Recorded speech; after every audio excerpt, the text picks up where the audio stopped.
CIET-NCERT کے ذریعے پیش ہے 8ویں جماعت کے لیے سمعی درسی کتاب خیال۔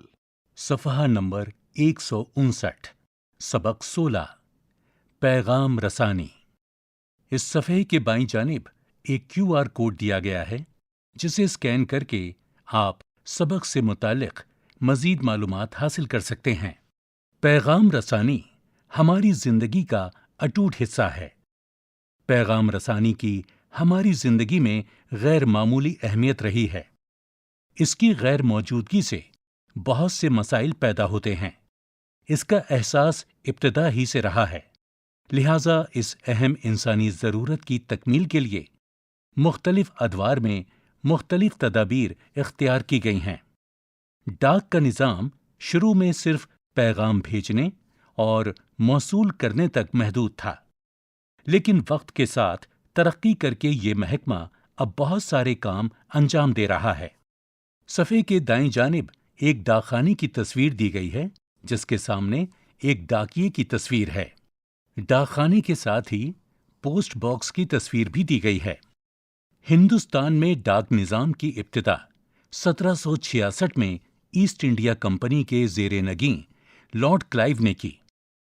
1 اکتوبر 1854 کو اسے عوامی سطح پر شروع کیا گیا۔ پہلا ڈاک خانہ کلکتہ میں قائم کیا گیا اور پہلا کاغذی ڈاک ٹکٹ ملکہ وکٹوریہ کی تصویر کے ساتھ جاری ہوا۔ بعد میں مدراس اور ممبئی میں بھی ڈاک خانے قائم ہوئے اور لندن سے منگوائے ہوئے لیٹر باکس مختلف مقامات پر لگائے گئے۔ کچھ ہی عرصے میں ملک کے متعدد علاقوں میں باقاعدہ ڈاک کا نظام قائم ہو گیا۔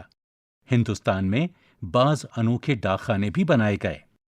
صفحے کے بائیں جانب مثال کے طور پر ایک فلوٹنگ پوسٹ آفس یعنی جھیل پر تیرنے والا پوسٹ آفس کی تصویر دی گئی ہے۔ صفحہ نمبر 160، جیسے جموں و کشمیر میں شکارے اور کشتیوں پر ڈاک گھر کھولے گئے، ریگستانی علاقوں میں اونٹوں کے ذریعے ڈاک خانوں کا نظام قائم کیا گیا۔ آسام میں برہم پتر ملک کی بڑی ندیوں میں ایسی ندی ہے جو آج بھی آبی مواصلات کا بڑا وسیلہ ہے۔ یہاں فیری بوٹ پوسٹ آفس بنائے گئے جن کا آغاز 1976 میں ہوا۔ ان سب ڈاک گھروں نے عوام کی بڑی خدمت کی، ایسے مقامات پر خطوط پہنچانے کی سہولت فراہم کی جہاں پہنچنا دشوار تھا۔ یہاں بائیں جانب ایک تصویر دی گئی ہے جہاں ڈاکیا اونٹ کے ذریعے خط پہنچا رہا ہے۔ مغربی بنگال میں خچر ڈاک گھر دارجلنگ ڈویژن کے پہاڑی گاؤں میں شروع کیے گئے جو بہت ہی کارآمد ثابت ہوئے۔ میدانی علاقوں میں سائیکل اور رکشہ ڈاک گھر کا تجربہ کیا گیا، لیکن بعد میں باقاعدہ ڈاک خانے قائم ہوئے اور سائیکل سوار ڈاکیوں نے گھر گھر ڈاک پہنچانے کا کام کیا۔ وزارت مواصلات اور اطلاعات کا محکمہ ڈاک ملک کا سب سے قدیم اور اہم محکمہ ہے، جس سے نہ صرف خطوط بلکہ تار اور منی آرڈر بھی بھیجے جاتے تھے۔ آزادی کے بعد ملک کے پہلے مواصلاتی وزیر رفیع احمد قدوائی نے رات کی ہوائی ڈاک کا نظام قائم کیا جو شروع میں محدود تھا لیکن بعد میں اس نے بڑی وسعت حاصل کی۔ موجودہ دور میں جدید ٹیکنالوجی کی مدد سے مواصلاتی نظام میں انقلابی تبدیلیاں رونما ہوئی ہیں، لیکن ڈاک نظام کی اہمیت ابھی بھی قائم ہے۔ یہاں دائیں جانب خچر پر بیٹھے ڈاکیے کی ڈاک بانٹتے ہوئے تصویر ہے۔ دور دراز علاقوں میں رابطے کا ذریعہ ڈاک ہی ہے۔ ایسے علاقے جہاں انٹرنیٹ یا موبائل نیٹ ورک کی سہولیات بہت کم دستیاب ہیں، وہاں ڈاک ہی رابطے کا سب سے قابل بھروسہ ذریعہ ہے۔ خط، بل، سرکاری دستاویز اور دیگر پیغامات ڈاک کے ذریعے پہنچائے جاتے ہیں۔ پاسپورٹ، شناختی کارڈ، عدالتی نوٹس اور دیگر سرکاری کاغذات آج بھی ڈاک کے ذریعے ہی محفوظ طریقے سے بھیجے جاتے ہیں۔ یہاں بائیں جانب ایک تصویر ہے جس میں ڈاکیا ایک لڑکی کو ایک خط دے رہا ہے۔ صفحہ نمبر 161، ڈاک نظام سے خط، پارسل، تحفے اور کتابیں وغیرہ بھیجی جا سکتی ہیں۔ پوسٹ آفس کی اسپیڈ پارسل سروس آج بھی مقبول ہے، اس لیے ڈاک نظام کو قابل اعتماد اور محفوظ ذریعہ سمجھا جاتا ہے۔ یہاں ایک تصویر دی گئی ہے جس میں ایک خاتون ڈاکیا ایک آدمی کو پاسپورٹ دے رہی ہے۔ محکمہ ڈاک 160 سال سے زیادہ کے عرصے سے ہندوستان کے مواصلاتی نظام کی ریڑھ کی ہڈی رہا ہے۔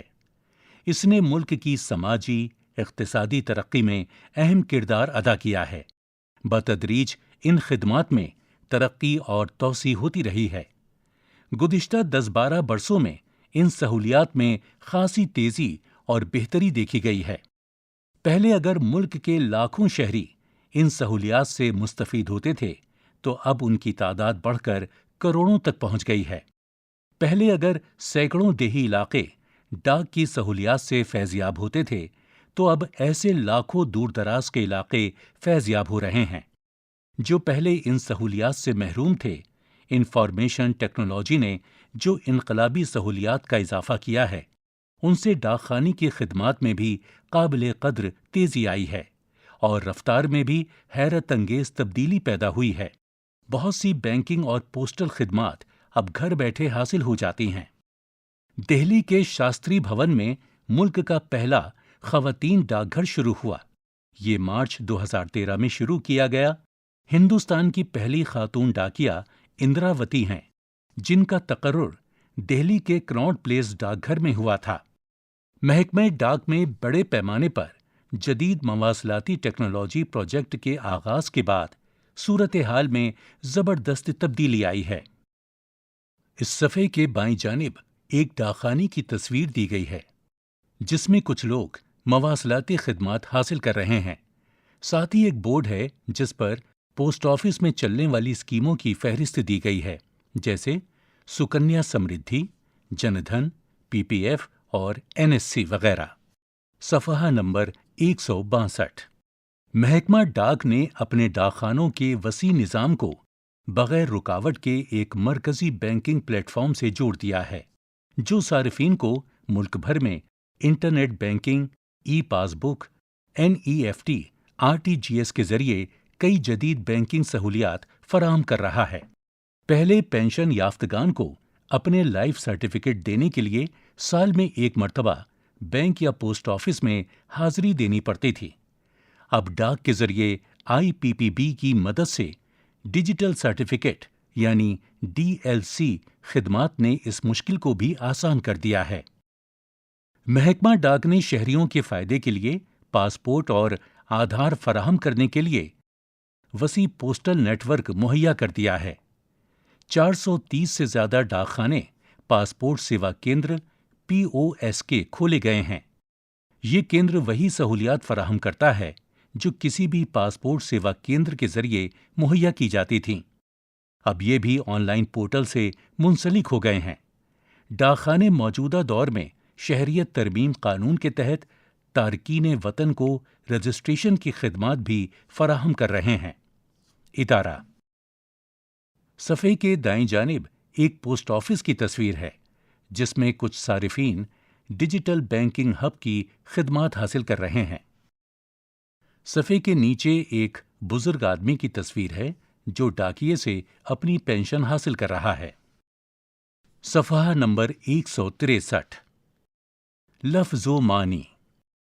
زیر نگیں، ماتحت تصرف، قائم بنیاد رکھنا، آغاز ابتدا شروعات، محدود حد کے اندر گھرا ہوا، وسعت چوڑائی کشادگی، مواصلاتی نظام خبر پہنچانے والا انتظام، رونما سامنے آنا ظاہر ہونا، کارآمد کام کی چیز فائدہ مند، اقتصادی مالی معاشی، بتدریج ایک کے بعد ایک، توسیع بڑھانا وسعت دینا، مستفید فائدہ اٹھانا، فیضیاب فیض حاصل کرنا فائدہ اٹھانا، تقرر مقرر کرنا ملازمت نوکری، صارفین استعمال کرنے والا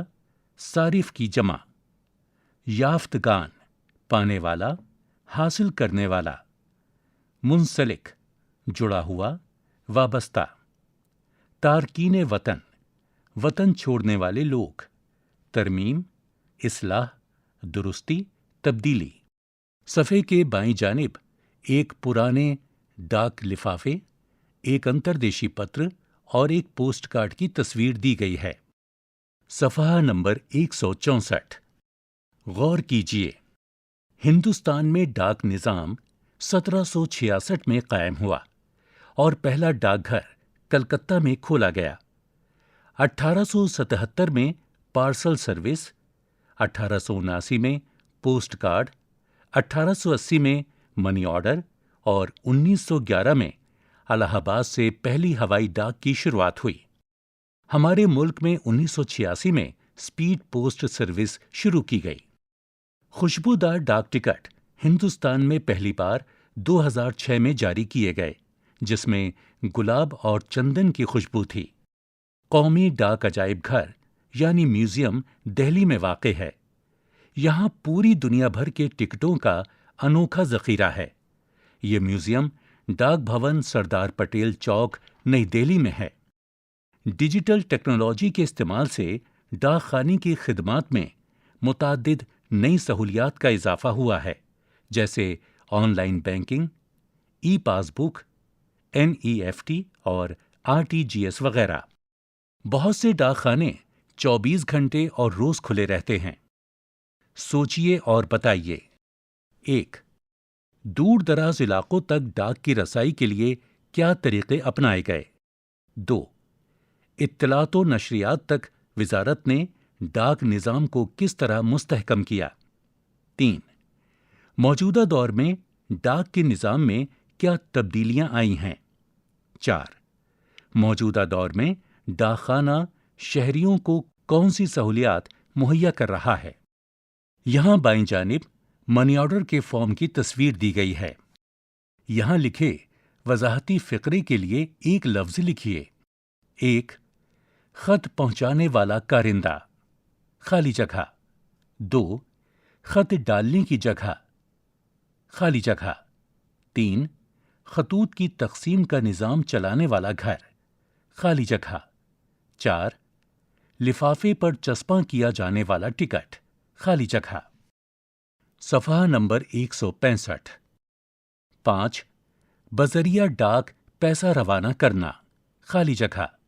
6. جسے خط لکھا جائے، خالی جگہ۔ پڑھیے، سمجھیے اور لکھیے۔ یہاں دیے گئے جملوں کو غور سے پڑھیے۔ ابھی کچھ رات باقی ہے، ابھی دن نہیں نکلا ہے۔ پہلے جملے سے مثبت خیال ظاہر ہو رہا ہے۔ ایسے جملے کو مثبت جملہ کہتے ہیں۔ ایسے جملے کو مثبت جملے کہتے ہیں۔ دوسرے جملے میں لفظ نہیں آیا ہے، جس کی وجہ سے یہ جملہ منفی جملہ کہلاتا ہے، لیکن انہیں پڑھنے سے معلوم ہو رہا ہے کہ پہلے اور دوسرے جملے میں بات ایک ہی کہی گئی ہے۔ یہاں دیے گئے جملوں کو منفی جملوں میں تبدیل کیجیے۔ 1. یہاں سے بچ کر جانا اب دشوار ہے۔ 2. میں آپ کی ہر بات ماننے کو تیار ہوں۔ 3. وہ کیوں ان میں شمار کیا جائے؟ 4. موبائل نیٹ ورک کی سہولیات دستیاب ہیں۔ یہاں مثال میں دیے گئے اشارے کی مدد سے خالی جگہ بھریے۔ مثال: یہ خط نامعلوم پتے سے آیا ہے۔ اشارہ: سابقہ، نہ۔ 1. پیغام رسانی پہلے مشکل تھی، مگر اب آسان ہو گئی ہے۔ اشارہ: متضاد، خالی جگہ۔ 2. 2006 میں خوشبودار ٹکٹ جاری کیے گئے تھے۔ اشارہ: لاحقہ، خالی جگہ۔ 3. ڈاکیے نے دروازے کے آگے خط ڈال دیا۔ اشارہ: ظرف مکان، خالی جگہ۔ 4. میں نے کل ایک پارسل بھیجا تھا۔ اشارہ: ظرف زمان، خالی جگہ۔ 5. رضیہ نے محنت سے اپنا لوہا منوایا۔ اشارہ: محاورہ، خالی جگہ۔ صفحہ نمبر 166۔ درست الفاظ استعمال کیجیے۔ 1، ڈاک خانہ ایک خالی جگہ ہے۔ الفاظ: رنگ، پرندہ، ادارہ۔ 2، خط خالی جگہ کے ذریعے پہنچایا جاتا ہے۔ ڈاکٹر، استاد، ڈاکیا۔ 3، لفافے پر خالی جگہ چپکاتے ہیں۔ نوٹ، سکہ یا ٹکٹ۔ 4، پیغام کچھ دنوں میں خالی جگہ کے ذریعے پہنچ جاتا ہے۔ Speed post, S M S یا خط۔ یہاں دی گئی جدول میں پیغام رسانی کے قدیم اور موجودہ طریقے لکھیے۔ یہاں 2 کالم دیے گئے ہیں۔ پہلے کالم میں قدیم طریقے اور دوسرے کالم میں جدید طریقے لکھا ہے۔ تلاش کیجیے۔ پوسٹ کارڈ حاصل کیجیے اور اس کے استعمال کے بارے میں پتہ کیجیے۔ آج کھانے پینے اور روزمرہ استعمال کی چیزیں پارسل کے ذریعے منگوائی جا رہی ہیں۔ معلوم کیجیے کہ اس کو بھیجنے اور حاصل کرنے کا طریقہ کار کیا ہے۔ اپنے ڈاک خانے کا نام، پتہ اور پن کوڈ معلوم کیجیے۔ صفحہ نمبر 167۔ تصور کیجیے آپ کسی مقام کی سیر کو گئے ہیں۔ اپنے سفر کا حال اپنے دوست کو خط لکھ کر بیان کیجیے۔ اسکول انتظامیہ کو ای میل بھیج کر معلوم کیجیے کہ گرمیوں کی تعطیلات کب سے شروع ہو رہی ہیں۔ اپنے محلے یا علاقے کے ڈاک خانے میں جائیے اور معلوم کیجیے وہاں کون سے کام انجام دیے جاتے ہیں۔ اپنی جمع کی گئی معلومات کی بنیاد پر ایک رپورٹ تیار کیجیے۔ عملی کام: اپنے والدین کی مدد سے قریبی ڈاک خانے میں اپنا کھاتہ کھولیے۔ اپنے انعام اور تہواری کی رقم جمع کر کے بچت کے طریقوں پر اپنے ہم جماعت ساتھیوں کے ساتھ گفتگو کیجیے۔ ٹکٹ کب جاری ہوتا ہے؟ موقع یا شخصیت کا انتخاب کس طرح کیا جاتا ہے؟ کن کن شخصیات پر ڈاک ٹکٹ جاری کیے جا چکے ہیں؟ ڈاک ٹکٹ کا مطالعہ یعنی فائلیٹلی کیا ہے؟ یہاں دیے گئے ویب لنک سے معلوم کیجیے۔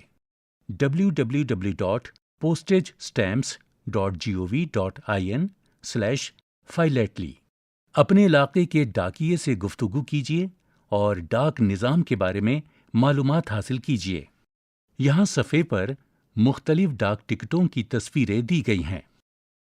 یہ سبق یہیں مکمل ہوتا ہے۔ ابھی آپ سن رہے تھے 8ویں جماعت کے لیے سمئی درسی کتاب خیال۔ ساؤنڈ ریکارڈسٹ منجو کماری، سمئی فنکار پرویز گوہر، سمپادن ڈاکٹر محمد شمیم خان، ہدایت اور تخلیق کار وملیش چودھری۔